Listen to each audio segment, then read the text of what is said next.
C'était un soir d'orage dans les faubourgs détrempés de Mbara, une ville aux frontières floues entre espoir et ruine.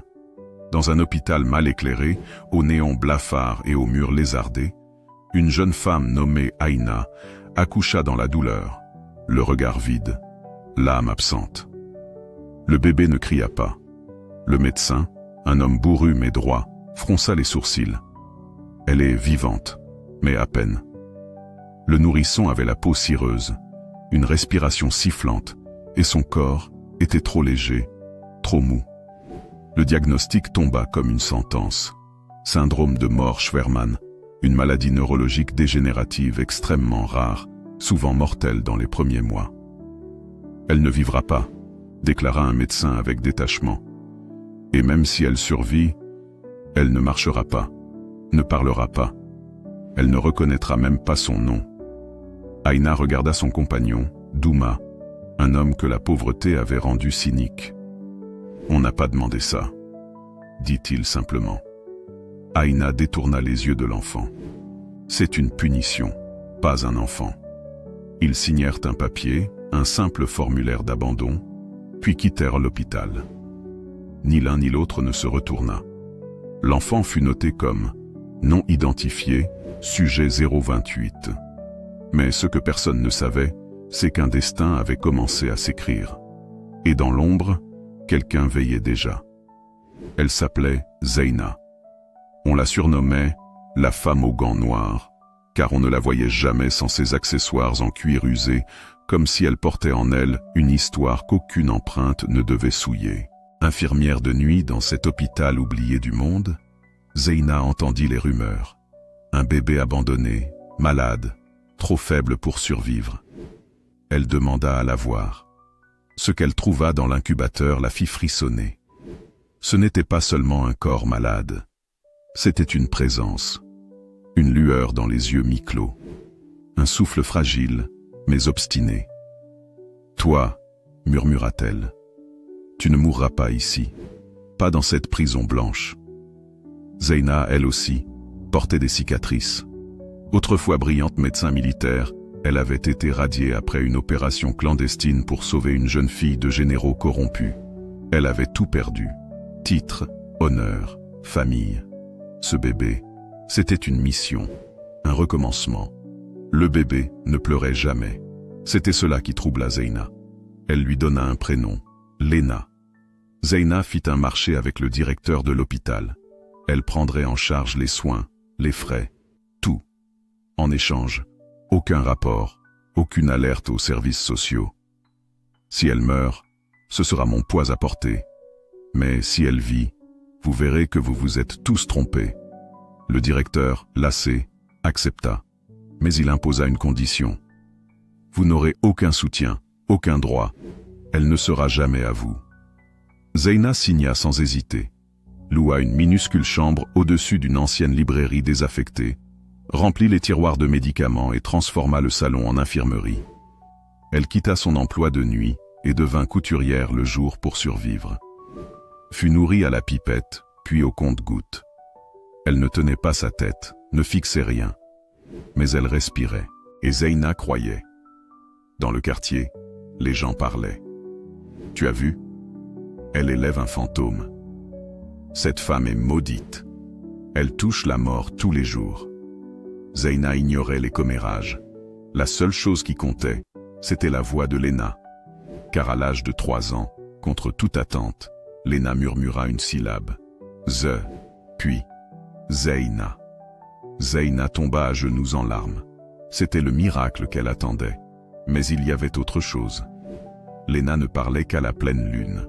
Ses mots arrivaient comme des souffles invisibles, rarement, mais toujours justes. Elle semblait sentir la vérité, deviner ce que les autres cachaient. À 5 ans, Léna ne marchait pas, mais elle écrivait des symboles, des lettres, des suites de mots que même Zeyna ne comprenait pas. Puis un jour, un professeur à la retraite du quartier vit ses carnets. Ce sont des séquences musicales, codées. Cet enfant parle en musique. Ils commencèrent à tester ses capacités. Elle avait une oreille absolue, mais aussi une mémoire visuelle hors norme. Ce qu'elle lisait, elle s'en souvenait à vie. Ce qu'elle entendait, elle le reproduisait avec une précision troublante. Mais son corps restait faible. Zeyna, chaque nuit, priait pour que le don de Léna ne soit pas sa malédiction. Un soir, alors qu'elle triait de vieux cartons, Zeyna découvrit une boîte scellée contenant d'anciens rapports médicaux oubliés. Et là, elle trouva le dossier de naissance de Léna. Pas sujet 028, mais un nom complet. Léna Abdia Keïta. Parents avaient laissé des traces, un numéro effacé, une adresse partiellement raturée. Et surtout, une note manuscrite étrange en bas de page. Si l'enfant survit, qu'on n'en parle plus. Ce dossier n'existe pas. Zeyna sentit un frisson lui parcourir l'échine. Qui étais-tu, petite fille? Pourquoi t'ont-ils voulu disparu? Zeyna savait que certains secrets tuaient. Mais d'autres, eux, étaient pires. Ils transformaient ceux qui les découvraient. Elle reposa le dossier sur la table. Le nom Keïta lui brûlait les doigts. Dans le sud du pays, la famille Keïta n'était pas inconnue. Elle faisait partie d'un clan influent, ancien, presque royal dans ses racines. Leur nom apparaissait dans les affaires, la politique, la médecine, même les scandales étouffés. Zeyna n'avait aucun doute. Si Léna venait de cette lignée, son abandon n'était pas dû à la pauvreté, mais à autre chose. Quelque chose de plus sale, plus dangereux. Elle décida d'enquêter. En silence. Avec une loupe et une lampe UV empruntée à une vieille amie pharmacienne, Zeyna réussit à déchiffrer la première moitié de l'adresse effacée sur le document, rue des Cèdres, zone ouest. C'était un quartier abandonné depuis l'incendie de la raffinerie, des années plus tôt. Des bâtisses calcinées, des squats vides, mais aussi des survivants de l'ombre. Zeyna y retourna, seule. Elle marchait comme un fantôme dans les cendres, interrogeant des vieillards silencieux, glissant des billets froissés dans les mains fermées. Un ancien gardien d'immeuble finit par parler. Keïta.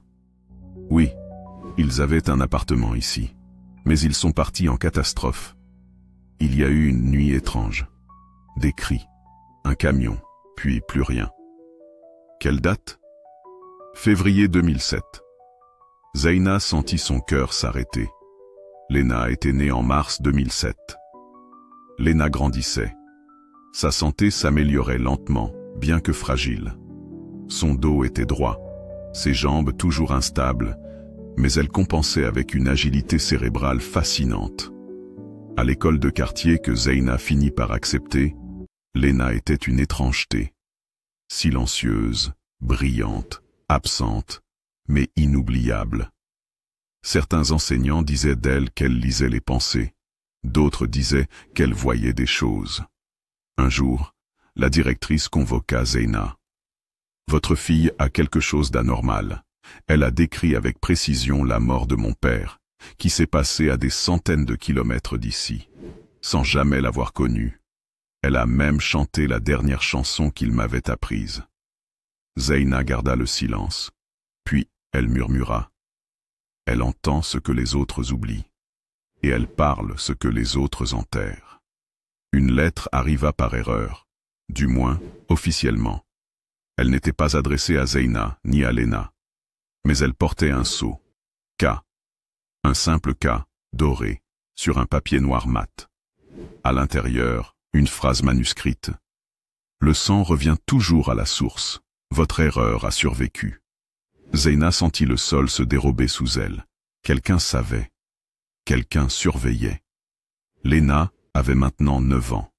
Une nuit, elle se leva, son visage blême, ses yeux comme habités.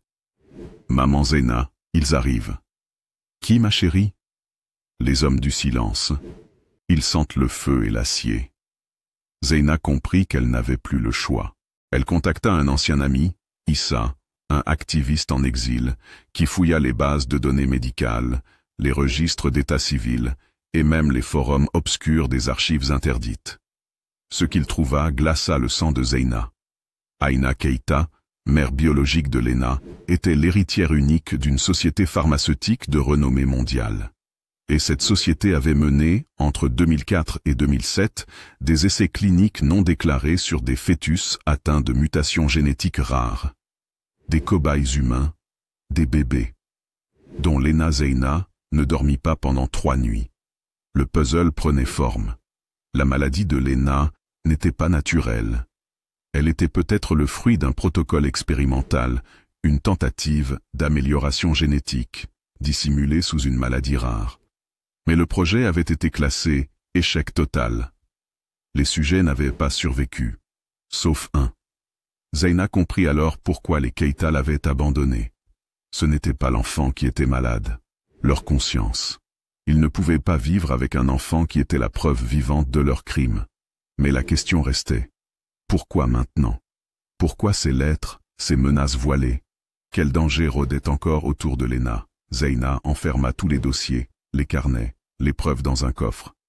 Elle ne voulait pas que Lena découvre tout cela.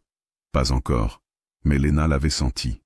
« Tu me caches quelque chose », dit-elle un matin en jouant du piano sans partition. « Pas maintenant. »« Je suis un monstre ?» Zeina tomba à genoux. « Non, tu es un miracle que personne n'a vu venir. » Zeina jura devant Dieu, devant l'univers, qu'elle protégerait Lena jusqu'à la dernière seconde de sa vie. Mais dans l'ombre, les Keita, eux, n'avaient pas dit leur dernier mot. Un conseil secret se réunissait dans un salon feutré de la capitale, et un homme au regard froid disait simplement « Si cette fille reparaît en public, nous sommes tous finis. » Un autre murmura « Alors elle ne doit jamais réapparaître. » À 12 ans, Lena monta pour la première fois sur une scène. Ce n'était pas un concert. C'était une simple audition pour un concours local de musique orchestrale. Zeina, d'abord réticente, avait fini par céder. Lena ne pouvait plus être contenue. Sa voix, ses compositions, ses gestes, tout en elle, appelait un public. Elle ne lisait pas la musique. Elle l'écrivait directement dans l'air, comme si chaque note lui était chuchotée par quelque chose de plus grand. Ce jour-là, elle chanta. Pas avec ses mots, mais avec une voix intérieure. La salle entière se figea. Certains pleurèrent, d'autres se levèrent, incapables de comprendre ce qu'ils venaient de ressentir. Un homme au fond de la salle, élégant et discret, la fixa longuement. Il ne l'applaudit pas. Il partit avant la fin. Il savait. Quelques jours plus tard, Zeina reçut un colis. Pas un mot. Juste une petite boîte contenant une mèche de cheveux blonds, soigneusement attachée avec un fil d'or. Et un test ADN portait une phrase écrite à la main. Le sang ne ment jamais. Zeina fit analyser le test. Le résultat fut glaçant. La personne avec qui Lena partageait 99,8% de compatibilité génétique n'était pas un inconnu. Il s'agissait de Dr Mori Keita, chercheur en neurobiologie, et frère jumeau de la mère biologique de Lena. Mais Mori Keita avait disparu depuis 12 ans, officiellement mort dans un accident de laboratoire, brûlé vif, aucun corps retrouvé. Zeina sentit que le jeu devenait plus dangereux qu'elle ne l'avait imaginé. Lena, de son côté, était en train de vivre un changement intérieur. Ses rêves devenaient plus clairs. Elle se voyait dans des pièces qu'elle n'avait jamais visitées. Elle entendait des voix murmurant son nom avec une douceur sinistre. Un jour, alors qu'elle jouait au piano dans la petite salle municipale, elle fut prise d'une transe étrange. Ses mains se figèrent, son regard devint vitreux, et elle prononça des mots en latin, dans une voix qui n'était pas la sienne. Adveniet dies, cum veritas feriet. Viendra le jour où la vérité frappera. Zeina, qui avait été appelée en urgence, accourut et retrouva sa fille en sueur, tremblante, mais éveillée. « Qu'est-ce qui m'arrive, maman ?» Zeina n'eut pas la force de lui mentir. « Tu portes en toi une vérité que le monde a voulu oublier. Et maintenant, elle se réveille. » Le lendemain matin, Zeina retrouva un bouquet de fleurs de sang blanc, déposé sur le pas de leur porte. Ces fleurs ne poussaient que dans une seule région montagneuse, à des centaines de kilomètres de là, et étaient déconnues comme les « fleurs de rupture » dans les rituels anciens. Elles signifiaient la fin d'une lignée. ou d'un serment. Zeyna contacta Issa, son ami hacker. « Tu as une semaine pour disparaître, lui dit-il. J'ai infiltré un forum crypté où des noms sont échangés contre de l'argent. Lena est sur une liste. Il l'appelle l'anomalie dorée. » Qui? Un groupe clandestin appelé Alpha Memoria. Des anciens chercheurs, des héritiers, des industriels, tous liés à des expérimentations génétiques. Ils pensaient avoir tout détruit. Lena est leur dernière erreur. Zeyna décida de fuir. Elles partirent en pleine nuit, avec peu d'affaires, vers le nord-est, dans une région isolée de forêts et de collines, où Zeyna connaissait un vieil ermite qu'elle avait autrefois sauvé lors d'un accident. Il les accueillit sans poser de questions. « Je sentais que tu reviendrais, » dit-il en regardant Lena comme une étoile. La cabane était modeste, mais nichée dans une vallée secrète. Là, Lena retrouva un semblant de paix. Elle méditait, écrivait des symphonies étranges, et commença même à marcher sans canne. Mais la tranquillité ne dura pas. Un soir, alors que la pluie frappait les vitres de la cabane, Lena murmura « Il est là ». Zeyna regarda par la fenêtre et vit un homme en manteau gris, les bras croisés, au bord de la forêt. Il ne bougeait pas. Il regardait la lumière. L'homme se présenta le lendemain. « Docteur Mori Keita », dit-il avec une voix douce mais ferme. Zeyna l'attaqua avec une pelle, sans réfléchir. Il ne broncha pas. « Je ne suis pas ici pour la reprendre, ni pour vous nuire. Je suis ici, parce qu'elle doit savoir. » Zeyna exigea des réponses. Mori parla longtemps. Il expliqua les expériences, les fœtus modifiés, les tentatives d'activer des zones du cerveau humain que personne ne comprenait. Lena est unique. Elle a activé ce que nous appelions le second réseau. Une forme de conscience parallèle, une mémoire ancienne, un don impossible. Mais c'est aussi ce que beaucoup appellent une prophétie. La prophétie de l'enfant du 3e cycle. Zeyna fronça les sourcils. C'est quoi ce délire mystique? Mori sourit. Ce n'est pas un délire. C'est une vérité que la science n'a jamais voulu avouer. Certains enfants viennent pour changer le monde. Et ceux qui contrôlent ce monde ne veulent pas qu'il change. Mori leur donna un choix. Fuir à jamais ou affronter les Keita et leur clan dans la capitale. Ils pensent que Lena est toujours faible, mais elle ne l'est plus. Elle est plus forte que nous tous. Mais elle doit le savoir et l'accepter. Zeyna ne voulait pas, mais Lena, elle, avait pris une décision. « Maman, si je continue de fuir, je leur donne raison. Ils m'ont créé pour servir leur ambition. Je vais leur montrer qu'ils ont donné naissance à leur pire cauchemar. » Zeyna sentit la peur la ronger, mais elle vit dans les yeux de sa fille quelque chose qu'elle n'avait jamais vu.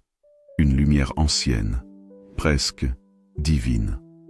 Avant de quitter la vallée, Lena grava un poème sur une pierre près de la cabane. « Ils m'ont faite pour se glorifier, mais j'ai choisi d'aimer.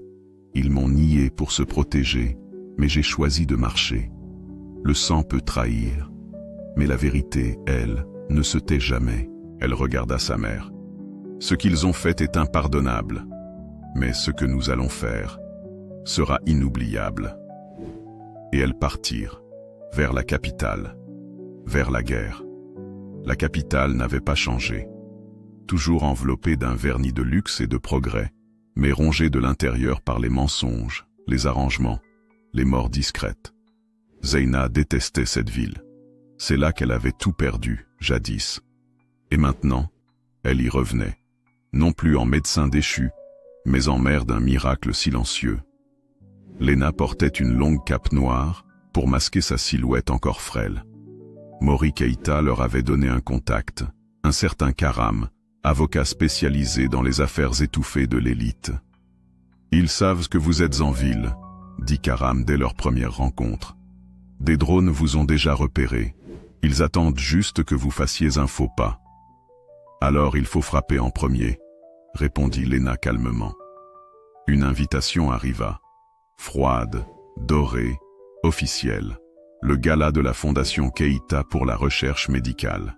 « Ils veulent nous voir de près », souffla Zeyna. « Non », corrigea Karam. « Ils veulent la tester. voir jusqu'où elle se souvient, ce qu'elle est devenue, et s'ils doivent l'effacer à nouveau. Contre toute logique, Léna décida d'y aller. Ce soir-là, elle entra dans le palace avec la grâce d'une ombre royale. Tous les regards se tournèrent vers elle, certains par fascination, d'autres par peur. Au fond de la salle, trônait Aïna Keïta, sa mère biologique, fière, droite, dans une robe ivoire.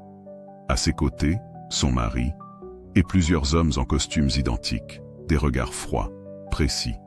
« Qui est cette jeune fille ?» demanda un journaliste. Léna s'approcha du micro. « Je suis l'erreur qu'ils ont laissée derrière eux. Et je suis revenu. » Le silence fut absolu. Plus tard dans la soirée, Aïna demanda à la voir seule, dans une pièce protégée, sans caméra.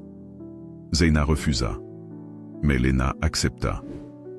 Je veux entendre son mensonge de sa propre bouche. Elles se retrouvèrent dans un petit salon privé. Aïna versa du thé. Tu es très différente de ce qu'il m'avait dit. Qui? Il? Les chercheurs. Ton frère disparu? Ou les hommes en noir que tu engages pour effacer les erreurs? Aïna resta de glace. Tu ne comprends pas ce qu'on a tenté de faire. Nous visions un monde sans limite. Tu étais censée devenir plus qu'humaine. Un prototype, pas une personne. Tu m'as donné la vie pour mieux me la reprendre. Et tu veux que je comprenne? Aïna eut un petit sourire. Je veux que tu comprennes que dans ce monde, l'émotion est un luxe. Le pouvoir, lui, est une nécessité. Léna se leva, glaciale. Alors moi, je serai ton erreur la plus coûteuse. Cette nuit-là, Léna rêva. Non, ce n'était pas un rêve. C'était une projection. Son esprit, dissocié de son corps, la conduisait dans une salle blanche où des enfants pleuraient sans voix. Elle les voyait, tous attachés à des machines, tous comme elle. Elle se vit elle-même, connectée à des câbles, monitorée, évaluée. Et derrière une vitre, des visages, dont celui d'Aïna, et d'un homme aux yeux jaunes. Un homme qu'elle n'avait encore jamais vu, mais qui souriait en silence, comme un loup avant de bondir. Elle se réveilla en hurlant, et pour la première fois, tous les miroirs de la pièce explosèrent en même temps. Karam comprit que le pouvoir de Léna était bien plus qu'un don. C'était un système de résonance, un champ neuronal hyperactif capable d'interagir avec la matière elle-même. Elle pouvait amplifier des fréquences, pénétrer des champs quantiques, voire manipuler la réalité perceptible. Tu es ce que certains appellent un cyclope, une conscience unique capable de voir à travers le mensonge du monde. Zeyna s'inquiéta. Et si on ne contrôle pas ça? Ce n'est pas elle qui est dangereuse, répondit Karam. C'est ce que le monde pourrait faire avec elle. Les Keïta organisèrent une réunion secrète au siège de leur fondation. Une poignée de puissants y étaient conviés. Politiciens, juges, militaires, scientifiques, tous silencieusement liés au projet Alpha Memoria. Léna y fut invitée par convocation judiciaire, mais elle s'y rendit volontairement. Et ce fut là que tout bascula. Un hologramme fut activé. Sur l'écran, une projection de son génome, de ses capacités, de ses instabilités. Il parlait d'elle comme d'un produit en phase 2. « Vous n'êtes pas humaine, dit l'un d'eux. Vous êtes un miracle que nous avons initié, et nous avons le droit de vous reprendre. » Léna ferma les yeux, et une voix s'éleva dans la pièce. Mais ce n'était pas la sienne. C'était celle de tous les enfants morts dans les expérimentations. Des murmures, des gémissements, des chants étranges, une cacophonie d'âmes en colère. La salle se mit à vibrer. Vous n'avez plus aucun droit sur moi, ni sur eux. La lumière s'éteignit. Les appareils explosèrent. Le système de sécurité tomba. Et lorsque les lumières revinrent, les membres du conseil étaient tous inconscients. Certains ne se réveillèrent jamais. La nouvelle fit le tour du pays. Une jeune fille de 13 ans neutralise une salle entière de décideurs. Les journaux parlaient de terrorisme psychique, de mutante. Certains demandaient son enfermement, d'autres son étude. Mais Zeina et Léna avaient disparu. Un mot fut retrouvé dans la salle du conseil, écrit au rouge. Ce que vous avez créé pour dominer devient aujourd'hui votre sentence. Zeina et Léna furent aidés par Karam et Mori pour quitter le pays. Un réseau clandestin les fit passer par la mer, puis par les montagnes. Elles changèrent d'identité. Léna devint Alma. Elle se fit petite, silencieuse, et recommença à vivre dans une contrée froide, lointaine. Mais rien n'effaçait ce qu'elle était, ni ce qu'elle avait vu. Zeina savait que le calme ne durerait pas, car les Keïta n'étaient pas tous tombés, et ceux qui restaient allèrent bientôt frapper. Le pays où elles s'exilèrent n'avait pas de nom sur les cartes officielles. Les habitants l'appelaient Ankara Obscura, le creux noir. Une région reculée entre les frontières de plusieurs nations, où les collines cachaient plus de secrets que de chemins. Zeina et Léna s'installèrent dans un village figé dans l'hiver, où personne ne posait de questions. Là-bas, elle reprit un nom simple, Almazen. Mais dans ce silence, quelque chose changeait. Léna, Alma, avait 16 ans désormais. Et chaque nuit, elle rêvait d'un cercle rouge, un anneau de feu, et au centre, une voix. Tu n'es pas né, tu as été choisi. Elle se réveillait en larmes, sans savoir pourquoi. Là-bas, dans le froid, Alma rencontra Ezran, un ancien moine devenu rebouteux. Il avait vu ses capacités lors d'un marché, quand un enfant tombé d'un arbre se remit debout, après que Léna lui ait tenu la main. « Tu es ce qu'on appelait jadis une porteuse du souffle, » dit Ezran. « Une quoi ? Une conscience éveillée, rare, capable de contenir la mémoire des autres, pas seulement des vivants, aussi des morts. » Léna ne le crut pas, mais Ezran lui enseigna la méditation profonde, le silence, l'écriture sacrée. Et peu à peu, Léna découvrit qu'elle pouvait revivre les douleurs d'autrui en les touchant, comme un transfert, un soin ou une malédiction. « Tu es un puits, » disait Ezran. « Si tu ne limites pas ce que tu reçois, tu vas te noyer. » Un jour, une jeune fille du village fut déclarée mourante. Fièvre incurable, système nerveux en défaillance. Les anciens parlèrent d'exorcisme, d'autres de pacte avec la forêt. Mais Alma entra seule dans la pièce. Elle s'assit, prit la main de l'enfant et s'évanouit. Pendant 8 heures, elle resta inconsciente. Quand elle se réveilla, l'enfant se leva aussi. Guéri, les villageois tombèrent à genoux. Et c'est ce jour-là que le nom de fille du néant se répandit. Mais le miracle a un prix. Ce miracle, filmé à son insu, circula sur les réseaux parallèles. Et un homme vit la vidéo. Théon Keïta, le dernier survivant du conseil d'Alpha Memoria. Celui que Mori appelait le vautour. Il vit le visage de Léna, grandi, transfiguré. Et il sourit. L'arme est en vie. Et cette fois, elle est aimée. Parfait. Nous savons où frapper. En quelques semaines, un virus fut lâché dans le village. Subtil, invisible, non biologique, mais digital. Les ordinateurs se mirent à bégayer. Les caméras à filmer sans permission. Et un jour, Zeina disparut. Sans un mot, Léna perdit la raison pendant 3 jours. Elle fouilla chaque recoin, interrogea les villageois. Rien. Aucune trace. Mais une nuit, elle trouva un cercle de pierres noires, dans la forêt. Au centre, une photo de Zeina, enfant, et une phrase gravée dans l'écorce d'un chêne. « Tu veux la vérité ? Alors affronte-la, là où tout a commencé. » Léna comprit. Elle devait retourner au pays, là où elle était née, là où elle avait été abandonnée. Avec l'aide de Karam, toujours fidèle depuis l'ombre, Léna rentra clandestinement au pays. Son visage, désormais plus adulte, passait presque inaperçu. Elle retrouva l'hôpital de naissance, détruit, condamné. Mais dans les souterrains, un laboratoire intact, figé, et au fond, une salle scellée. Elle la força. Et ce qu'elle y trouva dépassait l'horreur. Des vidéos d'archives, de ses tests, de ses crises, de ses progrès. Elle se vit hurler, bébé, percée d'aiguilles, immergée dans des bains. Et dans une vidéo finale, Zeyna, attachée à une chaise. « Vous êtes des monstres !» criait-elle. Et une voix hors champ répondit « Ce n'est pas nous les monstres. C'est elle. » Théon Keïta envoya un message codé. « Rejoins-moi au sommet, où elle meurt. » Le sommet était une tour cachée, bâtie pour les tests finaux d'Alpha Memoria. Un lieu interdit. Souterrain, loin de tout, hors juridiction. Lena accepta, mais elle n'y alla pas seule.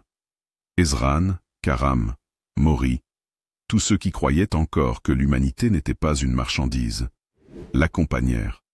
Dans la tour, elle retrouva Zeyna, affaiblie, mais vivante. Et Théon l'attendait, debout, digne. « Tu es plus que ce que j'espérais. Mais tu as tort sur un point. Ce n'est pas toi que j'ai voulu créer. C'est l'idée de toi. » « Je ne suis pas une idée, » souffla Lena. « Je suis la vérité que vous avez refusé de voir. » Il dégaina une seringue. « Si tu refuses, je détruis tout. Ton ADN, ton histoire, ton passé. Et elle, ta mère de substitution, meurt. C'est simple. » Mais Lena avança et posa sa main sur sa tempe. « Tu veux savoir ce que j'ai vu? Je vais te montrer. » Et dans un cri silencieux, elle transféra toutes les douleurs, toutes les morts, tous les cris des enfants du programme dans l'esprit de Théon. Il tomba à genoux et ne se releva jamais. Après l'incident du sommet, Lena devint un nom interdit, puis sacré. Les médias du monde entier finirent par obtenir des images floues, des bribes de vérité. Elle était appelée la fille inconnue de la génétique, la porteuse du souffle, l'anomalie révoltée. Mais elle ne disait rien. Jusqu'au jour où elle accepta une interview mondiale, retransmise sur toutes les plateformes, chaînes, radios et même dans certaines écoles. Face à l'intervieweuse, Lena se tenait droite, sobrement vêtue, calme, mais une tempête dans les yeux. « Lena Keïta, est-ce votre vrai nom? » « Non. Mon vrai nom est celui qu'on m'a donné quand on m'a choisi pour mourir, et celui que j'ai repris quand j'ai décidé de vivre. Avez-vous pardonné ceux qui vous ont abandonné? » Elle marqua une pause, regarda la caméra. « Non. » Ce même jour, un vieux couple, discret, silhouette modeste, attendait dans le hall de la station TV. Ils se présentèrent, sous des noms inconnus, mais leurs visages ne trompaient personne. Aïna et Douma Keïta, les géniteurs, les lâches, les fuyards. Ils n'étaient plus puissants, ils n'étaient plus craints, mais ils étaient là. Ils demandèrent à la voir. Juste 5 minutes. Zeyna, présente dans les coulisses, tressaillit. Mais Lena répondit calmement. Qu'ils viennent, devant tout le monde, sur le plateau, en direct. La caméra se remit à tourner. Les Keïta entrèrent, tremblants. « Nous sommes désolés, » murmura Aïna. « Nous étions jeunes, peureux, mal conseillés. Ce que tu es devenu, c'est une bénédiction et une fierté. » Douma ajouta, presque suppliant. « Peut-être que nous pourrions reconstruire quelque chose. » Lena hocha doucement la tête. Elle les fixa longtemps et dit « J'ai une question. Si je n'avais jamais été retrouvée, si j'étais morte cette nuit-là, seriez-vous ici ?» Silence.